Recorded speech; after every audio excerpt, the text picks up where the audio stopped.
जी मेरे प्यारे दोस्तों, मेरा बहुत प्यारा भाई मोहम्मद अरसलान गोंदल आफखम नो ओदी फरमाइश ते दो दौड़ियां दी हाजरी है के गोंदल साहब भाई के दसिए संगती बेकदरे एतबार जमा के वग गए जेड़ी पग दा मान करेंदे हाय उहा पैरां च रोली पग गए जरी साजद बख्त निवेरे होए बेली यकदम छोड़ के वग गए ओदे बल गए डीवे पानी ते किकरां ते बेर भी लग गए जेड़े दिल दरिया मैं समझे आए। तवज्जो दोस्तों,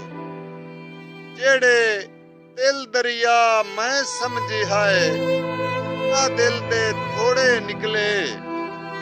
हथ आए साजद हथ दे विच ओदे गैर नू जोड़े निकले सन इहो जी संगत दी लोड़ ही कोई नहीं ता इंज बे लोड़े निकले साडे हाथ च जीन आई सोने दी वो काठ ते घोड़े निकले। दोस्तों, हमारी वीडियो अच्छी लगे तो YouTube चैनल को सब्सक्राइब जरूर करें